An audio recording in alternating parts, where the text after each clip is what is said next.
Moi, Lothar Varro, inquisiteur confirmé du trône, livre ici ce rapport dans un esprit de prudence, sinon de crainte. Je sais ce que l'on pense des agents qui doutent. Je sais ce que l'on dit de ceux qui voient des ombres là où il n'y a qu'obéissance. Mais ce que j'ai découvert ou entrevu sur le chapitre des Frates Abyssi ne relève ni de la sédition, ni de l'hallucination. Ce n'est pas un soupçon, c'est une dissonance, une fracture, un murmure dont je ne parviens plus à me défaire. Cela fait maintenant 47 jours que j'ai quitté les rives de Thétis. Pourtant le sel demeure sur ma peau, les rêves persistent, les visages me suivent.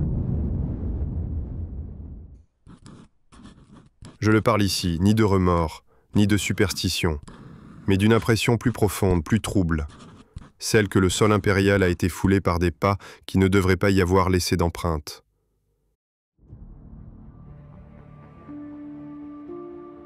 Ils se font appeler Fratres Abyssi, les frères de l'abîme, un chapitre Space Marine, classé Codex compatible, originaire de la bordure nord-est du Segmentum Tempestus. Du moins, c'est ce qu'indiquent les registres impériaux, maigres et étonnamment sobres, s'agissant d'une force aussi ancienne et aussi singulière. Car en vérité, tout ce qui entoure ce chapitre est boueux, obscur, mouvant comme l'océan qu'il a vu naître.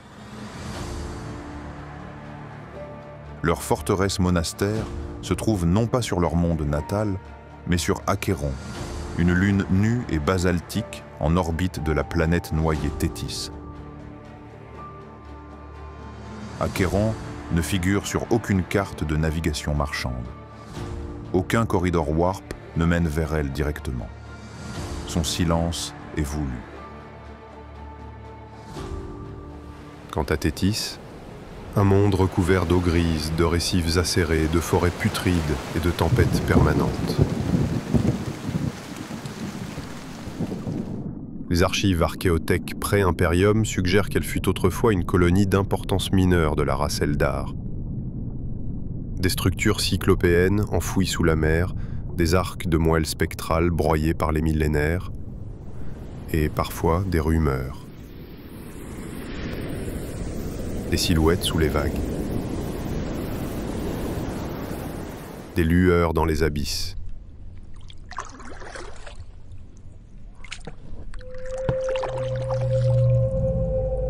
Des chants perçus à travers les coques de navires comme une plainte ancienne.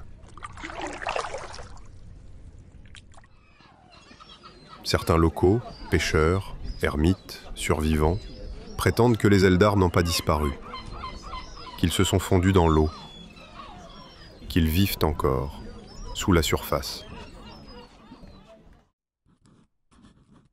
Mais Thétis n'a pas été redécouverte par hasard. L'analyse croisée de témoignages, de fragments cogitateurs et de rêves récurrents soumis à auto-interrogation révèle un dessin plus vaste. Le chapitre des Fratres Abyssi a ensemencé cette planète.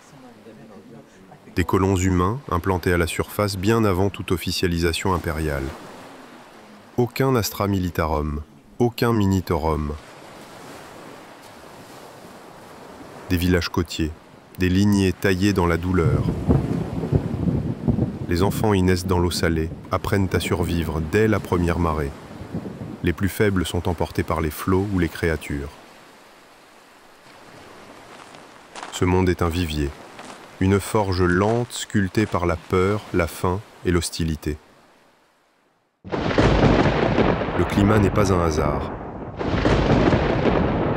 Il est artificiellement maintenu dans cet état chaotique par des relais climatiques orbitaux, dissimulés dans les couches basses de la thermosphère d'Achéron. À intervalles fixes, 18 cycles lunaires, selon les relevés astropathiques, un phénomène se reproduit, toujours identique, toujours insaisissable. Une vague psychique se lève, invisible mais palpable, et glisse à travers les côtes, les ruines, les villages épars de Thétis. Elle ne frappe ni les anciens ni les faibles, elle effleure les esprits jeunes, encore poreux, encore perméables au chant du monde, et tous, ou presque, rêvent alors la même vision. Une lueur dans les ténèbres marines. Une voix sans timbre, une montagne isolée, battue par les vents.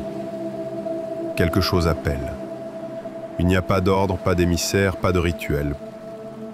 Pourtant, à chaque survenue, des adolescents quittent leur foyer, comme mus par une volonté qui n'est pas la leur. Ils franchissent les marais, les falaises, les forêts nécrosées. Beaucoup tombent, disparaissent. Mais certains atteignent la citadelle de la côte haute. Là encore, nulle réception, nul accueil. Aucun serment ne leur est demandé. Ils attendent. Et ceux qui survivent à cette attente sont, un à un, transférés vers Achéron, la lune nue, le cœur du chapitre. Là commencent les véritables épreuves, celles qui ne laissent pas de traces dans les chairs, mais sculptent les cœurs jusqu'à ce qu'ils ne battent plus que pour l'abîme. Une fois les cœurs purgés, le reste suit. Non par discipline, mais par osmose. Comme si la structure elle-même s'était déposée là, stratifiée par les siècles. L'organisation du chapitre obéit en apparence au schéma codifié par Guilliman. Compagnie distincte, chapelain dévoué, apothicaire silencieux. Mais cette structure ici semble plus ancienne, plus lente, plus immergée. Elle ne respire pas, elle filtre. Même l'armure n'est pas uniforme, elle suit les strates de la mer, comme si l'initiation se faisait par paliers de profondeur. Les jeunes éclaireurs, encore frêles dans la foi, revêtent une tunique d'écailles ternes, mimétique, conçue pour se fondre dans les marécages, les algues, la vase. Ils sont les yeux dans l'eau trouble. Vient ensuite le bleu azuréen, teinte vive mais fragile, comme la surface d'un lagon exposé au ciel. Elle marque ceux qui ont franchi le seuil mais n'ont pas encore vu l'obscur. Puis le bleu océan, épais, presque minéral, enveloppe les vétérans, une couleur profonde, alourdie par les années et les combats, chargée de sel et de silence. Enfin, il y a les silencieux. Leur armure est bleu nuit, à la limite du noir, comme si elle avait bu toute lumière. Ils ne parlent plus, jamais. Leur langue leur a été retirée, ou peut-être l'ont-ils abandonnée eux-mêmes. Ils ont reçu ce que le chapitre nomme dans ses psaumes les plus anciens, les révélations abyssales. Nul ne sait ce qu'elles contiennent, mais parfois en leur présence, même les serviteurs s'arrêtent, comme si quelque chose émanait d'eux. Non un commandement, mais une pression, comme celle des profondeurs, juste avant que le corps ne cède. Leur style de combat est aussi fluide que les marées. Ils frappent vite, fort, puis disparaissent. Ils tombent avec la tempête, surgissent des brumes, puis se retirent, avant même qu'on comprenne qu'ils étaient là. Les frappes sont coordonnées avec des bombardements orbitaux silencieux. Des pluies de feu déclenchées de leurs frégates à coque noire.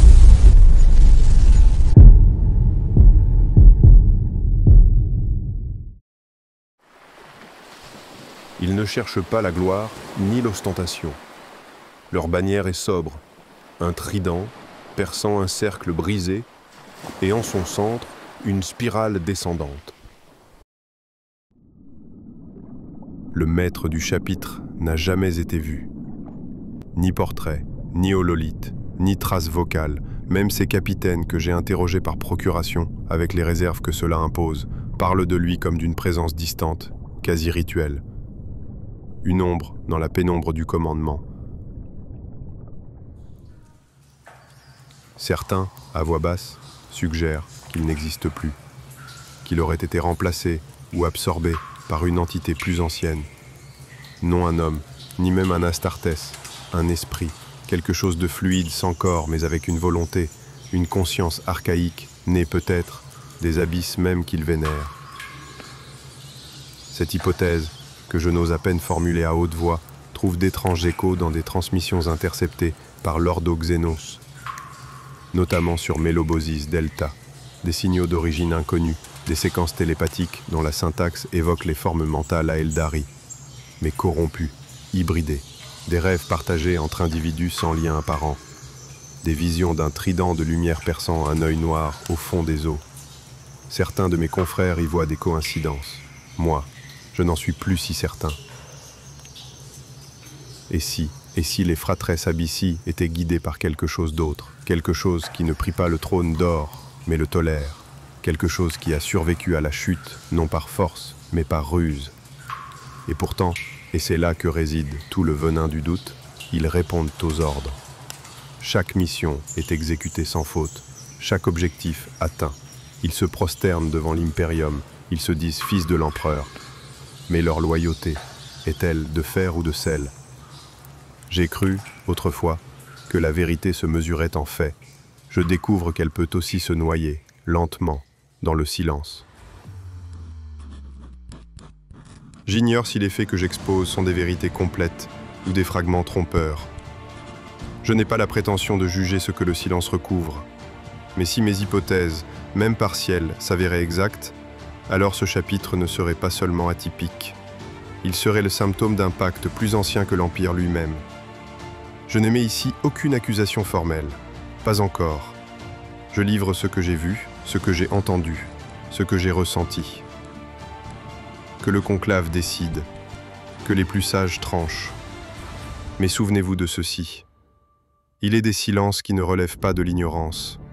Il en est qui sont construits, délibérés, sacrés.